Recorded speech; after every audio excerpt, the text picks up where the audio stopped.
ನಮಸ್ಕಾರ ವೀಕ್ಷಕರೇ, ಇದು ರಾಜ್ಯ ಕಾಂಗ್ರೆಸ್ ನಾಯಕರಿಗೆ ಶಾಕ್ ಕೊಡುವಂತಹ ಸುದ್ದಿ. ಕೈ ಸರ್ಕಾರಕ್ಕೆ 2 ವರ್ಷ ತುಂಬುತ್ತಿದ್ದ ಹಾಗೆ ಅತಿ ದೊಡ್ಡ ಆಘಾತ ಎದುರಾಗಿದೆ. ರಾಜ್ಯ ರಾಜಕೀಯದ ಇಡೀ ಚಿತ್ರಣವೇ ಬದಲಾಗಿ ಹೋಗಿದೆ. ತಲೆ ಕೆಡಿಸ್ಕೊಳ್ಬೇಕಾದಂತಹ ಪರಿಸ್ಥಿತಿ ಬಂದಿದೆ. ಅಂತಹದೊಂದು ಸರ್ಕಾರದ ಬುಡವನ್ನೇ ಅಲ್ಲಾಡಿಸುವಂತಹ ರಿಪೋರ್ಟ್ ಒಂದು ಈಗ ಬಹಿರಂಗಗೊಂಡಿದೆ. ಹಲವರಿಗೆ ಶಾಕ್ ಕೊಡ್ತಾ ಇದೆ. ಇದು 2 ವರ್ಷದಲ್ಲಿ ಸರ್ಕಾರ ಏನು ಮಾಡಲಿಲ್ವಾ ಜನರಿಗಾಗಿ? ಈ ಮಟ್ಟಕ್ಕೆ ಕುಸಿದು ಹೋಯ್ತಾ ಜನರ ವಿಶ್ವಾಸ? ಅಂತಹದೊಂದು ಶಾಕಿಂಗ್ ಅಂಕಿ ಅಂಶ ಬಹಿರಂಗಗೊಂಡಿದೆ. ಅಷ್ಟು ಮಾತ್ರ ಅಲ್ಲ, ಬಿಜೆಪಿಯ ಪರಿಸ್ಥಿತಿ ಏನು, ಜೆಡಿಎಸ್ನ ಪರಿಸ್ಥಿತಿ ಏನಾಗಿದೆ, ಒಂದು ವೇಳೆ ಈಗ ಚುನಾವಣೆ ನಡೆದ್ರೆ ಗೆಲುವು ಯಾರ ಪಾಲಾಗುತ್ತೆ? ಇದರ ಒಂದು ಸಮೀಕ್ಷಾ ವರದಿ ಬಹಳ ಅಚ್ಚರಿಯ ಫಲಿತಾಂಶವನ್ನು ಹೇಳ್ತಾ ಇದೆ. 3 ಪಕ್ಷಗಳಿಗೂ ದಿಗ್ಭ್ರಮೆ ಮೂಡಿಸುವಂತಹ ವರದಿ ಇದು. ಆದರೆ ಇದರ ನಡುವೆ ಸಿದ್ದರಾಮಯ್ಯ ಅವರಿಗೆ ಮಾತ್ರ ಭಾರೀ ಸಿಹಿ ಸುದ್ದಿ ಸಿಕ್ಕಿದೆ. ಅದು ಕೂಡ ಇದೇ ರಿಪೋರ್ಟ್ನಲ್ಲಿ. ಆದರೆ ಪಕ್ಷಕ್ಕೆ ಮಾತ್ರ ಮರ್ಮಾಘಾತ. ಹಾಗಾದ್ರೆ ಏನು ಹೇಳ್ತಾ ಇದೆ ಈ ಒಂದು ರಹಸ್ಯ ವರದಿ? ನಿಖರ ಸಮೀಕ್ಷಾ ವರದಿಗೆ ಹೆಸರುವಾಸಿಯಾಗಿರುವ ಈ ಸಮೀಕ್ಷೆ ಬಿಚ್ಚಿಡ್ತಿರುವಂತಹ ಸರ್ಕಾರದ ಬಂಡವಾಳ ಏನು? ಜನರ ನಿರೀಕ್ಷೆಗೆ ಕೊಳ್ಳಿ ಇಡ್ತಾ ಸರ್ಕಾರ? ಆಡಳಿತ ವಿರೋಧಿ ಅಲೆಗೆ ಕೊಚ್ಚಿ ಹೋಯ್ತಾ ಕಾಂಗ್ರೆಸ್ನ ಪಂಚ ಗ್ಯಾರಂಟಿ ಯೋಜನೆಗಳು? ಬಿಜೆಪಿಯ ಹಣೆ ಬರಹ ಏನಾಯ್ತು? ಜೆಡಿಎಸ್ನ ಪರಿಸ್ಥಿತಿ ಎಲ್ಲಿಗೆ ಹೋಗಿ ತಲುಪಿದೆ? ರಾಜ್ಯದ ಜನ ನೋಡಲೇಬೇಕಾದಂತಹ ಸಂಪೂರ್ಣವಾದಂತಹ ವರದಿ ನೋಡೋಣ. ಸ್ನೇಹಿತರೆ, ಕರ್ನಾಟಕದಲ್ಲಿ ಸಿದ್ದರಾಮಯ್ಯ ಅವರ ನೇತೃತ್ವದ ಕಾಂಗ್ರೆಸ್ ಸರ್ಕಾರ ಅಧಿಕಾರಕ್ಕೆ ಬಂದು 2 ವರ್ಷಗಳಾಗಿದೆ. ಹೊಸಪೇಟೆಯಲ್ಲಿ ಈ ಸಂಬಂಧ ಒಂದು ಭರ್ಜರಿ ಸಾಧನಾ ಸಮಾವೇಶವನ್ನು ಕೂಡ ಸರ್ಕಾರ ಆಯೋಜನೆ ಮಾಡಿತ್ತು. ಅದರಲ್ಲಿ ಎಐಸಿಸಿ ಅಧ್ಯಕ್ಷರಾದಂತಹ ಮಲ್ಲಿಕಾರ್ಜುನ್ ಖರ್ಗೆ ಅವರು ಮತ್ತು ರಾಹುಲ್ ಗಾಂಧಿ ಅವರು ಕೂಡ ಭಾಗಿಯಾಗಿದ್ದರು. ಇಂತಹ ಖುಷಿಯ ಸಮಯದಲ್ಲಿ ಕಾಂಗ್ರೆಸ್ ಕಲಿಗಳು ತೇಲಾಡ್ತಿರುವಂತಹ ಸಂದರ್ಭದಲ್ಲಿ ಸಮೀಕ್ಷಾ ವರದಿಯೊಂದು ಹೊರಬಿದ್ದಿದೆ. ಅದು ಖಂಡಿತವಾಗಿಯೂ ಕಾಂಗ್ರೆಸ್ ಪಾರ್ಟಿಗೆ ಸಂತೋಷ ಕೊಡುವಂತಹ ವಿಚಾರವಂತೂ ಅಲ್ಲವೇ ಅಲ್ಲ. ಏನಿದು ಸಮೀಕ್ಷಾ ವರದಿ ಅಂತ ಹೇಳಿದ್ರೆ, ಈಗ ಕರ್ನಾಟಕದಲ್ಲಿ ವಿಧಾನಸಭಾ ಚುನಾವಣೆ ನಡೆದಿದ್ದೇ ಆದಲ್ಲಿ ಯಾರಿಗೆ ಪ್ಲಸ್ ಯಾರಿಗೆ ಮೈನಸ್ ಅನ್ನುವಂತಹ ಸರ್ವೆ ಇದು. ಸ್ನೇಹಿತರೆ, ನಿಮ್ಮೆಲ್ಲರಿಗೂ ಗೊತ್ತಿರುವಂತೆ ಒಂದು ಅಭೂತಪೂರ್ವವಾದಂತಹ ಜನಾದೇಶದ ಮೂಲಕವಾಗಿ ಅಧಿಕಾರಕ್ಕೆ ಬರುತ್ತೆ ಕಾಂಗ್ರೆಸ್ ಸರ್ಕಾರ. ಕೊಟ್ಟ ಕಮಿಟ್ಮೆಂಟ್ ರೀತಿಯಲ್ಲಿ 5 ಗ್ಯಾರಂಟಿಗಳ ಪೈಕಿ 3 ಕೂಡಲೇ ಸಿದ್ದರಾಮಯ್ಯ ಅವರ ಸರ್ಕಾರ ಜಾರಿಗೆ ತರುತ್ತೆ. ಶಕ್ತಿ ಮತ್ತು ಗೃಹಲಕ್ಷ್ಮಿ ಯೋಜನೆಯ ಲಾಭವನ್ನ ರಾಜ್ಯದ ಮಹಿಳೆಯರು ಪಡ್ಕೊಂಡಿದ್ದಾರೆ. ಅದೇ ರೀತಿ ಕೋಟ್ಯಾಂತರ ಜನರು ಗೃಹ ಜ್ಯೋತಿ ಉಚಿತ ವಿದ್ಯುತ್ ಲಾಭವನ್ನು ಕೂಡ ಪಡ್ಕೊಂಡಿದ್ದಾರೆ. ಕರ್ನಾಟಕ ಕಾಂಗ್ರೆಸ್ ಸರ್ಕಾರ ಏನು ಜಾರಿಗೆ ತರುತ್ತೆ ಆ ಗ್ಯಾರಂಟಿ ಯೋಜನೆಗಳನ್ನ ತೆಲಂಗಾಣದಲ್ಲೂ ಕೂಡ ಜಾರಿಗೆ ತರಲಾಯಿತು. ಅದೇ ರೀತಿ ಹಲವು ರಾಜ್ಯಗಳು ವಿಧಾನಸಭಾ ಚುನಾವಣೆಗೆ ಅದನ್ನು ಕಾಪಿ ಮಾಡುದು. ಆದರೆ ಇದು ತೆಲಂಗಾಣ ಹೊರತಾಗಿ ಬೇರೆ ಯಾವ ಕಡೆಗಳಲ್ಲೂ ಕಾಂಗ್ರೆಸ್ಗೆ ಅಂತಹ ಲಾಭವನ್ನ ತಂದು ಕೊಟ್ಟಿಲ್ಲ. ಬೇರೆ ಕಡೆಗಳಲ್ಲಿ ಈ ರೀತಿಯಾಗಾದ್ರೆ ಕರ್ನಾಟಕದಲ್ಲಿ ಅದು ಹೇಗೆ ಯಶಸ್ವಿ ಆಯ್ತು? ಚುನಾವಣಾ ಸಂದರ್ಭದಲ್ಲೇನೋ ಜನ ಕೈ ಹಿಡಿದ್ರು. ಆದ್ರೆ ಈಗ 2 ವರ್ಷ ತುಂಬಿದ್ಯಲ್ಲ, ಈಗೇನಾಗಿದೆ ಪರಿಸ್ಥಿತಿ ಅದನ್ನು ನೋಡ್ಬೇಕಲ್ವಾ? ಯಾಕಂದ್ರೆ ಈ ರೀತಿಯಾದಂತಹ 10 ಹಲವು ಯೋಜನೆಗಳನ್ನ ಜಾರಿಗೆ ತರೋದು ಏನು ದೊಡ್ಡ ವಿಚಾರ ಅಲ್ಲ. ಆದ್ರೆ ಅದರಲ್ಲಿ ಯಶಸ್ವಿ ಆಗೋದು ಬಹಳ ಕಠಿಣ ಸವಾಲು. ಆರಂಭದಲ್ಲೇ ಬಹಳ ಜನ ಇದನ್ನ ಊಹೆ ಮಾಡಿದ್ರು. ಈಗ ಈ ಗ್ಯಾರಂಟಿಗಳ ಸ್ಕೀಮ್ಗಳ ಹೊರತಾಗಿನೂ ಕಾಂಗ್ರೆಸ್ ಪಾರ್ಟಿಗೆ ರಾಜ್ಯದಲ್ಲಿ ಸದ್ಯದ ಮಟ್ಟಿಗೆ ಹಿನ್ನಡೆಯಾಗುವಂತಹ ಸಾಧ್ಯತೆಯನ್ನ ಸಮೀಕ್ಷಾ ವರದಿ ಹೇಳ್ತಾ ಇದೆ. ಅದರ ಅಂಕಿಅಂಶ ಕೂಡ ಇದೆ, ಅದನ್ನು ಮುಂದೆ ಹೇಳ್ತೀನಿ. ಆದರೆ ಈ ಸಮೀಕ್ಷಾ ವರದಿ ಯಾಕೆ ಇಷ್ಟೊಂದು ರಾಜಕೀಯವಾಗಿ ಬಹಳ ಮಹತ್ವ ಪಡೆದುಕೊಳ್ತಾ ಇದೆ ಅಂದರೆ, ಅಷ್ಟಕ್ಕೂ ಈ ಸಮೀಕ್ಷೆಯನ್ನು ನಡೆಸಿದ್ದು ಒಂದು ಸರ್ಕಾರೇತರ ಸಂಸ್ಥೆ. ಇದು ಸಹಜವಾಗಿಯೇ ಕಾಂಗ್ರೆಸ್ ಟೆನ್ಷನ್ ಅನ್ನು ಜಾಸ್ತಿ ಮಾಡುವಂತಹ ಸುದ್ದಿ.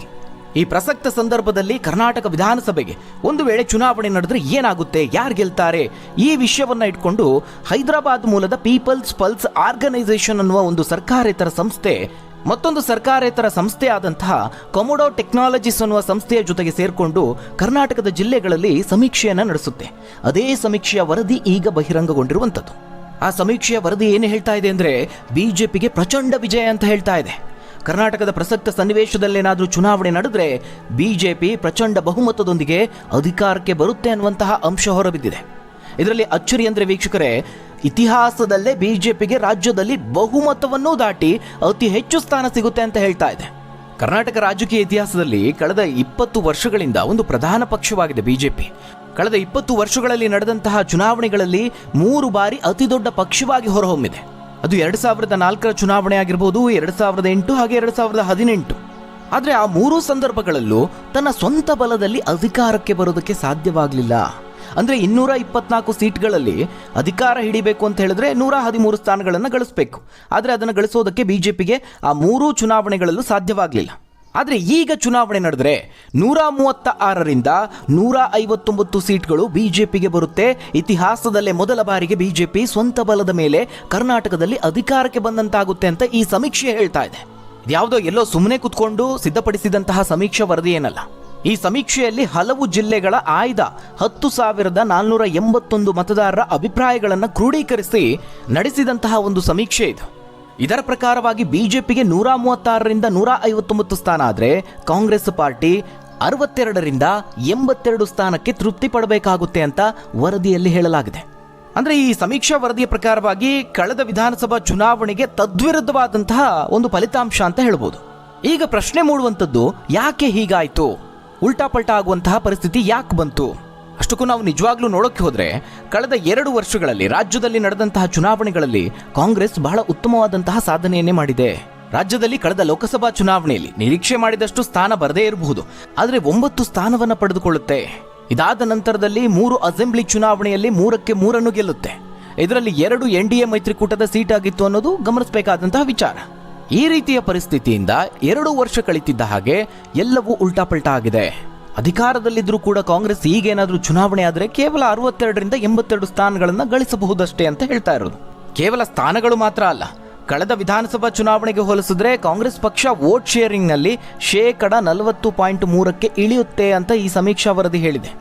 23ರ ಚುನಾವಣೆಯಲ್ಲಿ ಕಾಂಗ್ರೆಸ್ಗೆ 42.33% ವೋಟ್ ಶೇರ್ ಸಿಕ್ಕಿತ್ತು.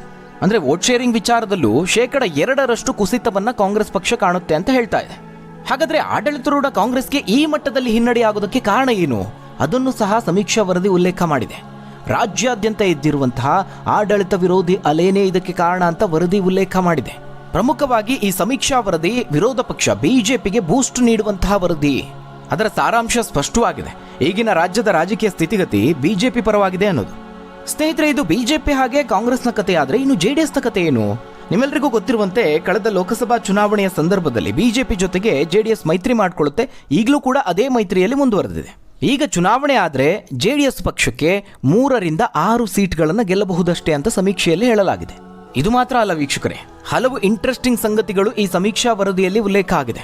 ಕಾಂಗ್ರೆಸ್ ಪಕ್ಷಕ್ಕೆ ಅಷ್ಟು ದೊಡ್ಡ ಹಾನಿಯಾಗುತ್ತೆ ಅಂತ ಹೇಳ್ತಾ ಇದ್ರು ಕೂಡ ಸಿದ್ದರಾಮಯ್ಯ ಅವರಿಗೆ ಮಾತ್ರ ಯಾವುದೇ ಎಫೆಕ್ಟ್ ಆಗೋದಿಲ್ಲ ಅನ್ನೋದನ್ನ ಹೇಳ್ತಾ ಇದೆ. ಯಾಕಂದ್ರೆ ರಾಜ್ಯ ಸರ್ಕಾರದ ವಿರುದ್ಧವಾಗಿ ಹಲವು ಹಗರಣಗಳ ಆರೋಪ ಕೇಳಿ ಬಂತು. ಅದು ಸಿಎಂ ವರ್ಗೂ ಹೋಯ್ತು, ಸಿದ್ದರಾಮಯ್ಯ ಅವರ ವಿರುದ್ಧವಾಗಿ ಪ್ರಾಸಿಕ್ಯೂಷನ್ ವರ್ಗೂ ಹೋಯ್ತು. ರಾಜ್ಯ ಕಂಡು ಕೇಳರಿಯದ ರೀತಿಯಲ್ಲಿ ಮೂಢ ಹಗರಣದ ಆರೋಪ ಕೇಳಿ ಬಂತು. ಇನ್ನು ವಾಲ್ಮೀಕಿ ನಿಗಮದ ಹಗರಣನೂ ಕೂಡ ಅಷ್ಟೇ ದೊಡ್ಡ ಮಟ್ಟದಲ್ಲಿ ಸದ್ದು ಮಾಡ್ತು. ಇವೆಲ್ಲವನ್ನ ಇಟ್ಕೊಂಡು ಬಿಜೆಪಿ ಒಂದು ದೊಡ್ಡ ಮಟ್ಟದ ಜನಾಕ್ರೋಶ ಯಾತ್ರೆಯನ್ನು ಕೂಡ ಮಾಡ್ತು. ಇದೆಲ್ಲದರ ಪರಿಣಾಮ ಏನಾಗಿರಬಹುದು? ಅದರಲ್ಲೂ ಪ್ರಮುಖವಾಗಿ ಸಿಎಂ ಸಿದ್ದರಾಮಯ್ಯ ಅವರಿಗೆ ಇದೇನಾದರೂ ಇಂಪ್ಯಾಕ್ಟ್ ಆಗಿದೆಯಾ? ಈ ಸಮೀಕ್ಷಾ ವರದಿಯ ಪ್ರಕಾರವಾಗಿ ಕಾಂಗ್ರೆಸ್ನಲ್ಲಿ ಸಿದ್ದರಾಮಯ್ಯ ಅವರೇ ಮಾಸ್ ಲೀಡರ್, ಮುಖ್ಯಮಂತ್ರಿ ಸ್ಥಾನಕ್ಕೆ ಅವರೇ ಭೂಷಣ ಅನ್ನುವಂತಹ ವರದಿಯನ್ನು ಕೊಟ್ಟಿದೆ. ಅಂದ್ರೆ ಇಲ್ಲಿ ಸಿದ್ದರಾಮಯ್ಯ ಅವರು ಸೇಫ್ ಆಗಿದ್ದಾರೆ. ಇದರಲ್ಲಿ ಇಂಟ್ರೆಸ್ಟಿಂಗ್ ಸಂಗತಿ ಏನಪ್ಪಾ ಅಂತ ಹೇಳಿದ್ರೆ, ಸಿದ್ದರಾಮಯ್ಯ ಅವರನ್ನ ಮುಖ್ಯಮಂತ್ರಿ ಅಭ್ಯರ್ಥಿ ಅಂತ ಘೋಷಣೆ ಮಾಡಿದ್ರೆ ಮಾತ್ರ ಕಾಂಗ್ರೆಸ್ ಒಂದಷ್ಟು ಸೀಟ್ಗಳನ್ನು ಪಡೆದುಕೊಳ್ಳುತ್ತೆ ಅಂತ ಹೇಳ್ತಿದೆ. ಇನ್ನು ಈಗ ಕಾಂಗ್ರೆಸ್ನಲ್ಲಿ ಸಿದ್ದರಾಮಯ್ಯ ಅವರು ಹಾಗೆ ಡಿ ಕೆ ಶಿವಕುಮಾರ್ ಅವರ ಮಧ್ಯೆ ಒಂದು ಶೀತಲ ಸಮರ ಇದೆ, ಒಂದು ಜಟಾಪಟಿ ಇದೆ ಸಿಎಂ ಸ್ಥಾನಕ್ಕಾಗಿ. ಹಾಗಾದ್ರೆ ಯಾರ ಪಾಪ್ಯುಲಾರಿಟಿ ಎಷ್ಟರ ಮಟ್ಟಿಗಿದೆ, ಯಾರಿಗೆ ಮತ ಸೆಳೆಯುವಂತಹ ಬಹಳ ಒಂದು ವರ್ಚಸ್ಸಿದೆ, ಅದನ್ನು ಕೂಡ ಈ ಸಮೀಕ್ಷಾ ವರದಿ ಉಲ್ಲೇಖ ಮಾಡಿದೆ. ಒಂದು ವೇಳೆ ಈಗ ಚುನಾವಣೆ ಆದರೆ ಕಾಂಗ್ರೆಸ್ನಲ್ಲಿ ಮುಖ್ಯಮಂತ್ರಿ ಅಭ್ಯರ್ಥಿಯಾಗಿ ಯಾರನ್ನ ನೋಡೋದಕ್ಕೆ ಬಯಸ್ತೀರಾ ಅಂತ ಈ ಸಮೀಕ್ಷೆಯಲ್ಲಿ ಒಂದು ಪ್ರಶ್ನೆಯನ್ನು ಕೇಳಲಾಗಿತ್ತು. ಅದರಲ್ಲಿ 29.2% ಜನರು ಸಿದ್ದರಾಮಯ್ಯ ಅವರ ಹೆಸರನ್ನು ಹೇಳಿದ್ದಾರೆ. ಇನ್ನು 10.7% ಜನರು ಹಾಲಿ ಉಪಮುಖ್ಯಮಂತ್ರಿ ಆಗಿರುವಂತಹ ಡಿ ಕೆ ಶಿವಕುಮಾರ್ ಅವರ ಹೆಸರನ್ನು ಹೇಳಿದ್ದಾರೆ. ಇಲ್ಲಿ ಡಿ ಕೆ ಶಿವಕುಮಾರ್ ಅವರಿಗೆ ಒಂದು ದೊಡ್ಡ ಮಟ್ಟದ ಹಿನ್ನಡೆ ಆಗಿದೆ ಅಂತಲೇ ಹೇಳ್ಬೋದು. ಈ ಸಮೀಕ್ಷಾ ಅಂಕಿಅಂಶಗಳನ್ನು ಸಹ ಕಾಂಗ್ರೆಸ್ ಪಕ್ಷ ಪರಿಗಣಿಸುತ್ತೆ. ಅದು ಮಾತ್ರ ಅಲ್ಲ, ಕಾಂಗ್ರೆಸ್ ಪಕ್ಷವು ಕೂಡ ತನ್ನದೇ ಆದಂತಹ ಸಮೀಕ್ಷೆಯನ್ನು ನಡೆಸುತ್ತೆ. ಇದು ಜನಾಭಿಪ್ರಾಯ ಆಗಿರೋದ್ರಿಂದ ಎರಡೂ ಸಮೀಕ್ಷಾ ವರದಿಗಳ ಫಲಿತಾಂಶಗಳು ಭಿನ್ನವಾಗೇನೂ ಇರೋದಿಲ್ಲ. ಹಾಗಾಗಿ ಡಿ ಕೆ ಶಿವಕುಮಾರ್ ಅವರಿಗೆ ಹಿನ್ನಡೆ ಆಗಿರೋದಂತೂ ಸ್ಪಷ್ಟ. ಒಟ್ಟಾರೆಯಾಗಿ ಈ ಸಮೀಕ್ಷಾ ವರದಿಯನ್ನು ಗಮನಿಸಿದಾಗ ಆಡಳಿತ ಪಕ್ಷಕ್ಕೆ ಜನವಿರೋಧಿ ಅಲೆ ಇರೋದಂತೂ ಬಹಳ ಸ್ಪಷ್ಟವಾಗಿ ಕಾಣಿಸ್ತಾ ಇದೆ. 2023ರ ವಿಧಾನಸಭಾ ಚುನಾವಣೆ ಸಂದರ್ಭದಲ್ಲಿ 5 ಗ್ಯಾರಂಟಿಗಳ ಮೂಲಕವಾಗಿ ಕರ್ನಾಟಕ ಕಾಂಗ್ರೆಸ್ ಒಂದು ಹೊಸ ಸಂಚಲನವನ್ನು ಸೃಷ್ಟಿ ಮಾಡಿತ್ತು ಅನ್ನೋದರಲ್ಲಿ ಯಾವುದೇ ಅನುಮಾನ ಇಲ್ಲ. ಆದರೆ ಆ ನಂತರದಲ್ಲಿ ಏನಾಯಿತು? ತನ್ನ ಹಲವಾರು ಒಂದು ರೀತಿಯ ಎಡವಟ್ಟು ನಿರ್ಧಾರಗಳಿಂದ ಜನರಿಗೆ ಬೇಸರ ತರಿಸಿದೆ ಅಂದರೂ ಕೂಡ ತಪ್ಪಾಗೋದಿಲ್ಲ.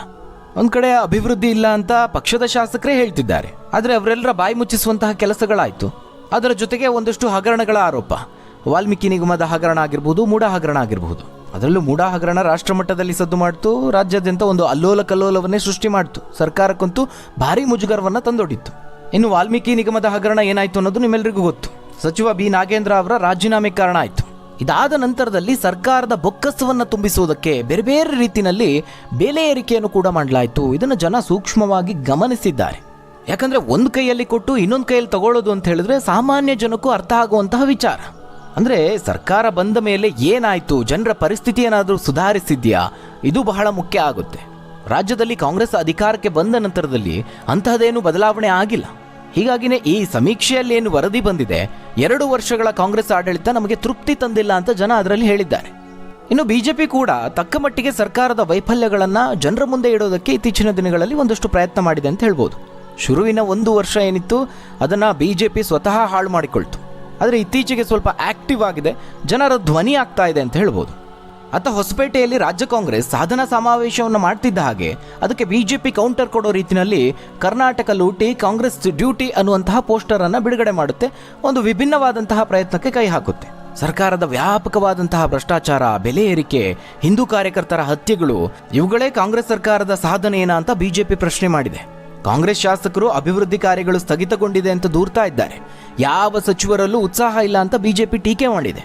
ಈ ರೀತಿಯಾಗಿ ಜನಕ್ಕೆ ಹತ್ತಿರ ಆಗುವಂತಹ ಕೆಲಸಗಳನ್ನು ಬಿಜೆಪಿ ಕೂಡ ಮಾಡ್ತಾ ಇದೆ.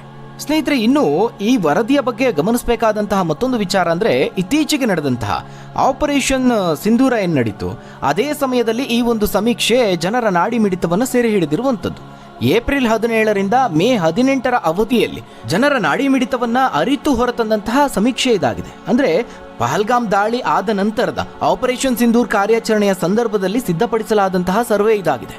ಇದು ಎಲ್ಲೋ ಒಂದು ಕಡೆ ಬಿಜೆಪಿಗೆ ಅಡ್ವಾಂಟೇಜ್ ಆಗಿರಬಹುದು ಅಂತ ವಿಶ್ಲೇಷಣೆ ಮಾಡಲಾಗ್ತಾ ಇದೆ. ಆದರೆ ನಾವೆಲ್ಲರೂ ಪರಿಗಣಿಸಬೇಕಾದ ವಿಚಾರ ಅಂದರೆ, ಈ ಸಮೀಕ್ಷೆ ಈ ಸಂದರ್ಭಕ್ಕೆ ಮಾತ್ರ. ಇದು ಚುನಾವಣೆ ಹತ್ತಿರಕ್ಕೆ ಬರ್ತಿದ್ದ ಹಾಗೆ ಎಲ್ಲವೂ ಮತ್ತೆ ಉಲ್ಟಾಪಲ್ಟಾ ಆಗಬಹುದು. ಅದೇನೇ ಇದ್ರೂ ರಾಜ್ಯ ಕಾಂಗ್ರೆಸ್ಗಂತೂ ಇದು ಕಂಡು ಕೇಳರಿಯದ ಆಘಾತ ಅಂತಲೇ ಹೇಳ್ಬೋದು. ಮತ್ತೊಂದು ಕಡೆ ಬಿಜೆಪಿಗೆ ಇತಿಹಾಸದಲ್ಲೇ ಅತಿ ದೊಡ್ಡ ವಿಜಯ ಅನ್ನೋ ರೀತಿಯಲ್ಲಿ ವರದಿ ಹೇಳಿದೆ. ಹಾಗಾದರೆ ವೀಕ್ಷಕರೇ, ಈ ಬಗ್ಗೆ ನೀವೇನಂತೀರಾ? ಈ ಸಮೀಕ್ಷೆಯನ್ನು ನೀವು ಎಷ್ಟರ ಮಟ್ಟಿಗೆ ಒಪ್ಪಿಕೊಳ್ತೀರಾ? ಈ ಸರ್ವೆ ರಿಸಲ್ಟ್ ಹೇಳ್ತಾ ಇರೋದು ಸರಿಯಾಗಿದೆಯಾ? ಒಂದು ವೇಳೆ ಈಗ ಚುನಾವಣೆ ನಡೆದರೆ ನಿಮ್ಮ ಪ್ರಕಾರ ಬಿಜೆಪಿಗೆ ಎಷ್ಟು ಸ್ಥಾನ ಬರಬಹುದು, ಹಾಗೆ ಕಾಂಗ್ರೆಸ್ಗೆ ಎಷ್ಟು ಸ್ಥಾನ ಬರಬಹುದು, ಹಾಗೆ JDSನ ಕತೆ ಏನಾಗಬಹುದು? ನಿಮ್ಮ ಅನಿಸಿಕೆ, ಅಭಿಪ್ರಾಯವನ್ನು ತಪ್ಪದೆ ಕಮೆಂಟ್ ಮೂಲಕವಾಗಿ ತಿಳಿಸಿ. ಧನ್ಯವಾದಗಳು ವೀಕ್ಷಕರೇ.